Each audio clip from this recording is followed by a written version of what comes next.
Hello दोस्तों। जैसा कि हम लोग पढ़ रहे हैं human reproduction chapter class 12 NCERT biology का, जिसमें हम इंट्रोडक्शन और मेल रिप्रोडक्टिव सिस्टम को कवर कर चुके हैं। फीमेल रिप्रोडक्टिव सिस्टम में भी फीमेल रिप्रोडक्टिव सिस्टम को भी कवर कर चुके हैं। अब हम पढ़ने वाले हैं गैमेटोजेनेसिस। गैमेटोजेनेसिस में भी दो पार्ट है, मेल स्पर्मेटोजेनेसिस एंड oogenesis। तो स्पर्मेटोजेनेसिस आज हम पढ़ेंगे, और उसके बाद आज इस वीडियो में पढ़ेंगे। नेक्स्ट वीडियो में हम पढ़ेंगे oogenesis। तो चलिए स्टार्ट करते हैं आज का session.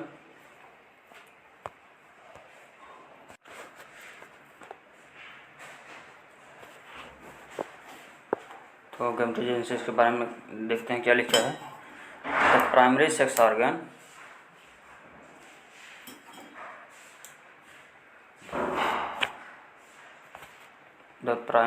Organ testes in male and ovary in female produce gametes, that is sperm and ovum respectively, by the process called gametogenesis। क्या कर रहा है? प्राइमरी सेक्स ऑर्गन्स किसको बोलते हैं? जो कि गैमेट्स प्रोड्यूस करते हैं उनको प्राइमरी सेक्स ऑर्गन बोलते हैं।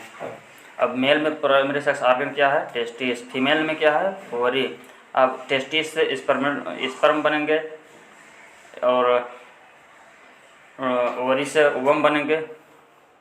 ये स्पर्म और ओवम क्या है? गैमेट्स है। तो गैमेट्स बनने की प्रक्रिया को क्या बोलते हैं? गैमेटोजेनेसिस। यहाँ पे देखिए गैमेटोजेनेसिस। गैमेटो मतलब गैमेट्स, जेनेसिस मतलब to produce.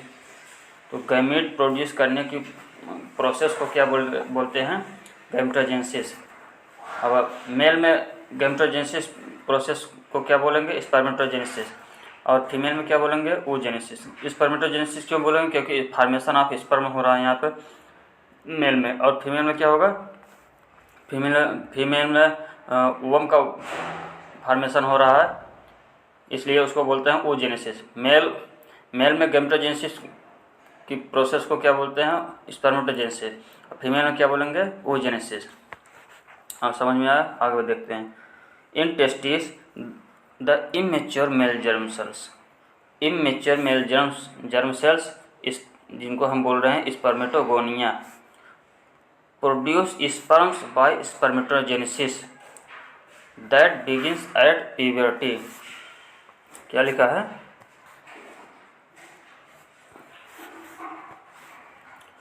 In testis immature male germ cells. हमने उसमें सेमिनिफेरस ट्यूब्यूल्स में दो प्रकार की सेल्स बताई थी। कौन कौन से? स्पर्मेटोगोनिया या male germ cells and Sertoli cells. तो male germ cells, immature male germ cells यानी स्पर्मेटोगोनिया क्या प्रोड्यूस करती हैं? Sperm by spermatogenesis. स्पर्मेटोजेनेसिस के प्रोसेस के द्वारा स्पर्म का फॉर्मेशन करती हैं, स्पर्म प्रोड्यूस करती हैं। तो ये सब स्पर्मेटोजेनेसिस का प्रोसीजर कहाँ पे हो रहा है? तो आपको पता होगा, सेमिनिफेरस ट्यूब्यूल। और सेमिनिफेरस ट्यूब्यूल कहाँ पे है? टेस्टिकुलर लोब्यूल में। यानी टेस्टिकुलर लोब्यूल में 1 to 3 सेमिनिफेरस ट्यूब्यूल्स होती हैं। तो इन्हीं ट्यूब्यूल्स के अंदर क्या होता है? फॉर्मेशन ऑफ स्पर्म या स्पर्मेटोजेनेसिस होता है। और सेमिनिफेरस ट्यूब्यूल या टेस्टिकुलर लोब्यूल किस में है? टेस्टिस में। तो टेस्टिस में इमेच्योर सेल्स जिनको स्पर्मेटोगोनिया बोल रहे हैं, प्रोड्यूस करती है sperm by process of spermatogenesis that begins at puberty. Puberty के बाद स्टार्ट होता है स्पर्मेटोजेनेसिस। जैसे अभी बच्चे में बोला जाए कि स्पर्म बनता है कि नहीं, तो नहीं बोलेंगे, क्योंकि स्पर्मेटोजेनेसिस प्यूबर्टी के बाद स्टार्ट होता है। तो आगे लिखा है क्या? स्पर्मेटोगोनिया ये प्लूरल है। गोनियम क्या है? सिंगुलर है। आईएम जहाँ पे होता है, जैसे बैक्टीरियम है सिंगुलर, बैक्टीरिया क्या हो गया? प्लूरल। माइटोकॉन्ड्रियन क्या है? वो सिंगुलर है। माइटोकॉन्ड्रिया क्या है? प्लूरल है। है ना। तो स्पर्मेटोगोनिया का मतलब है, ये स्पर्मेटोगोनिया प्लूरल बोल रहा है यहाँ पे। The spermatogonia present on the inside wall of seminiferous tubules multiply by mitotic division से मल्टीप्लाई करती हैं एंड इंक्रीज इन नंबर, और मल्टीप्लाई करके नंबर में अपना नंबर बढ़ाती हैं। कौन? स्पर्मेटोगोनिया। यानी ये आपका हो गया सेमनीफेरस ट्यूब्यूल्स में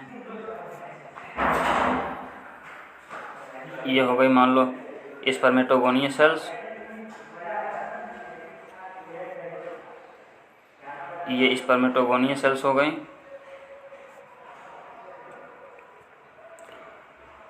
यही स्पर्मेटोगोनिया सेल्स अपना नंबर बढ़ाएंगे।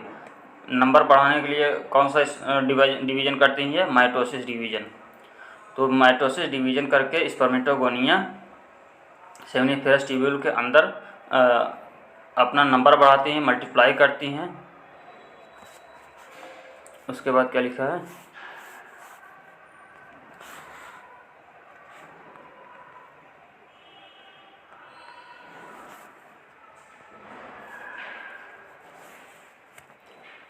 Multiply by mitotic division and increase in number.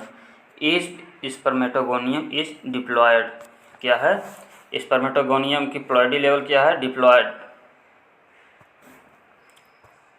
Each spermatogonium is diploid and contains 46 chromosome. 46 chromosome यानी इसमें ये डिप्लॉयड है।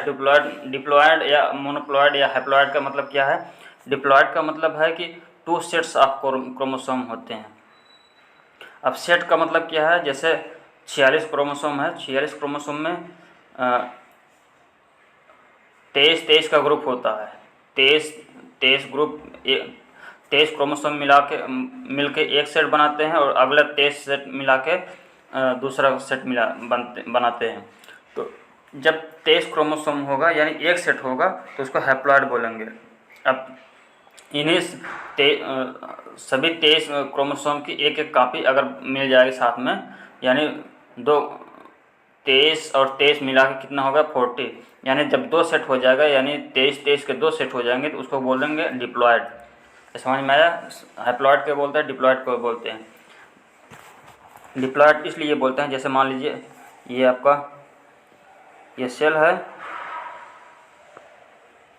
ये एक हो गया, एक क्रोमोसोम है, यह दूसरा क्रोमोसोम है, सॉरी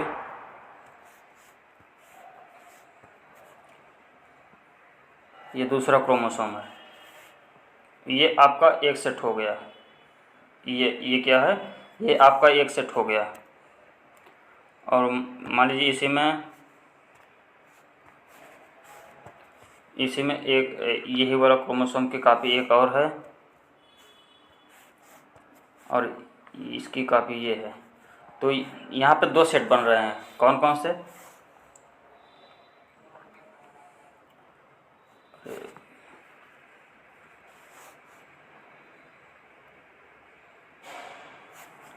देखिए ये एक सेट ये बन रहा है, यानी 2 क्रोमोसोम का एक सेट इधर बन रहा है और 2 क्रोमोसोम का एक सेट इधर बन रहा है। तो अगर एक सेल में केवल यही दोनों होती हैं, क्या एक ये, तो ये हैप्लॉयड होता है। लेकिन एक सेट इसके अलावा एक सेट और सेम टाइप के क्रोमोसोम्स की है, तो इसकी वजह से मतलब 2 सेट होने की वजह से ये डिप्लॉयड हो गया। अगर केवल इतना ही होता तो ये हैप्लॉयड है। हैप्लॉयड में केवल एक ही सेट सेल्स हैं, है ना। ये एक ही सेट है तो इसका मतलब हैप्लॉयड है। ऐसे हमारे सेल्स हैं, जैसे मान लो ये हैप्लॉयड है, ये अलग अलग 23 क्रोमोसोम है एक सेल में, तो ये होगा हैप्लॉयड। लेकिन 23 के दो सेट हो जाएंगे तो उसको क्या बोलेंगे? डिप्लॉयड। क्योंकि देखो इसमें एक सेट है, एक सेट में कितने हो रहे हैं?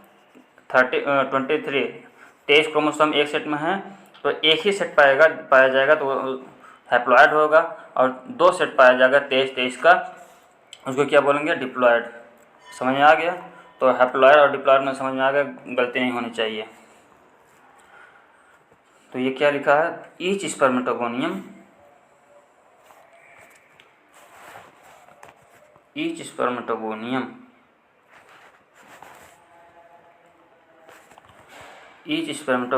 Is diploid and contains 46 chromosome.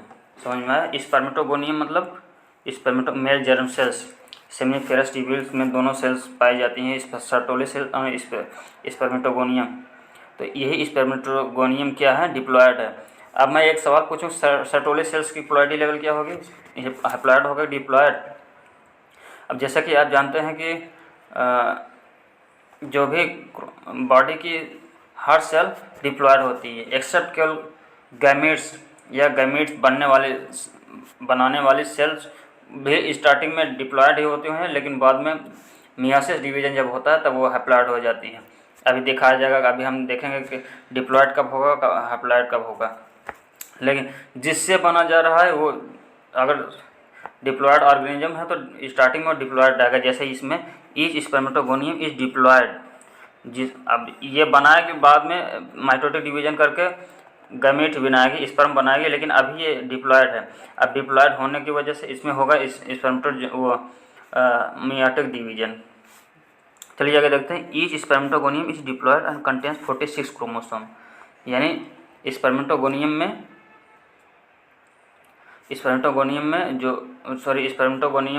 क्या है, डिप्लॉयड है। कितने क्रोमोसोम है, 46। अब आगे देखते हैं। Each of the spermatogonia called primary spermatocyte periodically undergo meiosis. देखिए अभी हमने क्या देखा था, मेल जर्म सेल्स जो थी वो स्पर्मेटोगोनियम थी, और अब ईच नहीं था, सम था। Some of the spermatogonia called primary spermatocyte, यानी जैसे ये आपकी स्पर्मेटोगोनिया सेल्स थी, है ना, ये स्पर्मेटोगोनिया सेल्स थी। इसमें से कुछ सेल्स क्या हो जाती हैं, थोड़ी सी बड़ी हो जाती हैं, मतलब मल्टीप्लाई करके इतनी सेल्स बन गई हैं। अब इनको क्या बोला जा रहा था, स्पर्मेटोगोनियम। ये स्पर्मेटोगोनियम थे या स्पर्मेटोगोनिया थी। अब इसी में से कुछ सेल्स की साइज बढ़ जाती है या कुछ मॉडिफिकेशन हो जाता है, इन्हीं तो तब इनको क्या बोला जा रहा है, इनको हम क्या बोलने लगेंगे, प्राइमरी स्पर्मेटोसाइट। ये प्राइमरी स्पर्मेटोसाइट में मॉडिफिकेशन हो गया, साइज बढ़ गई, कंटेंट बढ़ गया तो उसको क्या बोलने लगेंगे, प्राइमरी स्पर्मेटोसाइट। लेकिन इसमें डिवीजन जैसे माइटोटिक डिवीजन ही हुआ था ना इसमें ना, तो सभी में 2 सेट ऑफ क्रोमोसोम्स थे, यानी डिप्लॉयड थे सभी लोग। तो ये भी डिप्लॉयड ही है, यानी प्राइमरी स्पर्मेटोसाइट ही 2n है। प्लॉयडी लेवल क्या है इसकी, 2n ही है। जैसे स्पर्मेटोगोनिया है, स्पर्मेटोगोनिया से तो थोड़ा सा कन्वर्ट होके बनी है क्या प्राइमरी स्पर्मेटोसाइट ना, तो इसी की वजह से ये डिप्लॉयड ही है, क्योंकि इसमें डिवीजन नहीं हुआ है। अब डिवीजन होने के बाद क्या होगा, अब क्या लिखा है, primary spermatocyte completes the first meiotic division। कौन सा डिवीजन, meiotic डिवीजन, या meiotic डिवीजन को ही क्या बोलते हैं हम, meiotic डिवीजन को ही क्या बोलते हैं हम, reductional division. completes first meiotic division या reductional division leading to the formation of two equal haploid cells called secondary spermatocyte। ये क्या कर रहा है, जो प्राइमरी स्पर्मेटोसाइट्स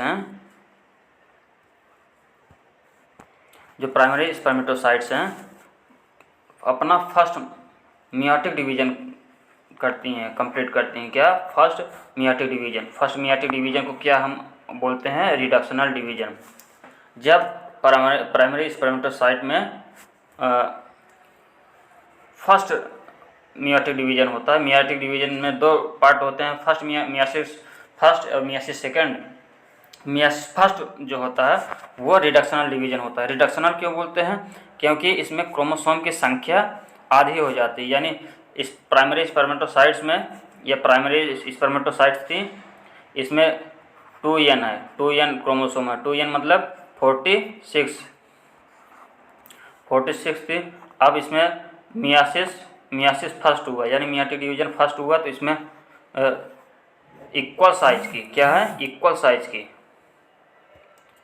साइज की दो सेल्स बनी, इक्वल साइज की दो सेल्स बनी, जिसमें इनकी प्लाडी लेवल हैप्लॉइड हो गई, यानी ये दोनों हैप्लॉइड हो गए। क्यों? क्योंकि मियासिस फर्स्ट जब डिवीजन हुआ तो उसमें क्या था, मियासिस फर्स्ट डिवीजन होने के बाद क्रोमोसोम का नंबर आधा हो जाता है। लेकिन देखिए स्पर्मेटोजेनेसिस में मियासिस फर्स्ट के बाद जो दोनों सेल्स बन रही हैं वो इक्वल साइज की हैं, लेकिन oogenesis में ऐसा नहीं। oogenesis में एक सेल बड़ी होती है, एक सेल छोटी होती है। जब मियासिस फर्स्ट कंप्लीट होता है तो एक पूरा न्यूट्रिएंट मटेरियल साइटोप्लाज्म सब एक ही सेल में चला जाता है, बाकी एक जो छोटी होती है उसमें न्यूट्रिएंट मटेरियल और साइटोप्लाज्म नहीं जाता, या लेस अमाउंट में जाता है, तो उसको पोलर बॉडी बोलने लगते हैं। उसमें इक्वल साइज के नहीं बनते, अनइक्वल साइज के बनते हैं। स्पर्मेटोजेनेसिस हम पढ़ रहे हैं तो इसमें दोनों मियासिस फर्स्ट के बाद क्या बनते हैं, इक्वल साइज के हैप्लॉइड सेल्स बनते हैं। अब ये प्राइमरी स्पर्मेटोसाइट था 2n, अब ये दोनों मियासिस फर्स्ट, मतलब इसमें मियासिस फर्स्ट डिवीजन हुआ तो दो सेल्स बने जो कि इक्वल साइज की हैं, हैप्लॉइड हैं। अब इन सेल्स को क्या बोलते हैं, सेकेंडरी स्पर्मेटोसाइट। ये क्या था, ये प्राइमरी स्पर्मेटोसाइट था, ये दोनों क्या हैं, सेकेंडरी स्पर्मेटोसाइट।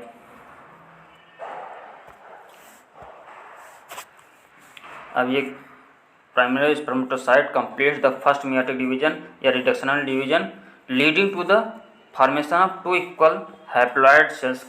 अब इनको क्या बोला गया, सेकेंडरी स्पर्मेटोसाइट। अब ध्यान दीजिएगा, थोड़ा एक ट्रिक बता रहा हूँ कि जो प्राइमरी स्पर्मेटोसाइट है, यानी प्राइमरी में 2n है, लेकिन सेकेंडरी में क्या है, n है। ये तो उल्टा ही सिस्टम है, प्राइमरी वाले में 2n है या डिप्लॉयड है, और सेकेंडरी वाले में हैप्लॉयड है ना। इसको थोड़ा सा ऐसे ही ध्यान रखेंगे, प्राइमरी में 2n है और सेकेंडरी में n है या हैप्लॉयड है।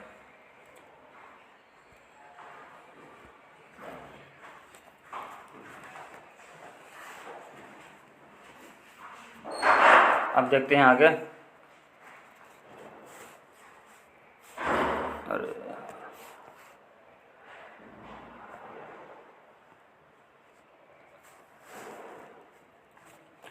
तो haploid cells called secondary spermatocyte which have 23 only 23 लिखा है, ओनली 23 क्रोमोसोम्स ईच। यानी इसमें क्या कह रहा है कि जब सेकेंडरी स्पर्मेटोसाइट बनी उसमें 23 क्रोमोसोम है। 23 क्रोमोसोम होने की वजह से इसको क्या बोलेंगे, हैप्लॉइड, है ना। तो सेकेंडरी स्पर्मेटोसाइट में 23 क्रोमोसोम होगा एक सेल में। अब the secondary spermatocyte undergo second meiotic division. क्या लिखा है, secondary spermatocyte undergo second meiotic division to produce 4 equal haploid spermatids. क्या लिखा रहा है कि the secondary spermatocyte undergo second meiotic division. हमने बताया था मियोटिक डिवीजन में दो डिवीजन होते हैं, पहला मियासिस फर्स्ट, दूसरा मियासिस सेकेंड। तो मियासिस फर्स्ट में क्या हुआ, दो सेल बने। मियासिस सेकेंड में क्या होगा, इन दोनों सेल्स, ये दोनों सेल्स डिवाइड करके दो सेल बनाएंगे, यानी टोटल चार सेल्स बन जाएंगे। हाँ, तो लिखा है सेकेंड मियोटिक डिवीजन कंप्लीट करती हैं टू प्रोड्यूस 4 इक्वल बनाती है। ये भी देखिए, ये भी मियासिस फर्स्ट भी इक्वल डिवीजन है, मतलब इक्वल साइज के सेल्स बनाती है। मियासिस सेकेंड में भी इक्वल साइज के सेल्स बनती हैं। टू प्रोड्यूस 4 इक्वल हैप्लॉइड, ये भी हैप्लॉइड होंगे क्योंकि मियासिस फर्स्ट कंप्लीट हो गया तो वो ऑलरेडी हैप्लॉइड हो गए। अब मियासिस सेकंड जो है माइटोटिक डिवीजन की तरह है, लेकिन जो पहले से हैप्लॉइड है तो उसको हैप्लॉइड से उसका आधा थोड़ी करेंगे। जो पहले से एन है तो उसको एन का आधा थोड़ी करेंगे। तो जो मतलब सेकेंडरी स्पर्मेटोसाइट है उनमें मियासिस सेकंड कंप्लीट हुआ तो इक्वल साइज के दो सेल्स बने, हैप्लॉइड सेल्स बने, जिनको क्या बोला गया, स्पर्मेटिड्स। क्या बोला गया? स्पर्मेटिड्स। स्पर्मेटिड्स बोला गया। What would be the number of chromosome? अब ये क्वेश्चन पूछा जा रहा है, what would be the number of chromosome in the spermatids. तो हमने क्या बताया कि पहले था प्राइमरी स्पर्मेटोसाइट, इनसे बने दो इक्वल साइज के बने क्या, सेकेंडरी स्पर्मेटोसाइट। अब इन दोनों से दो सेल्स बने क्या क्या, ये प्राइमरी स्पर्मेटोसाइट था, ये दोनों सेकेंडरी स्पर्मेटोसाइट बने।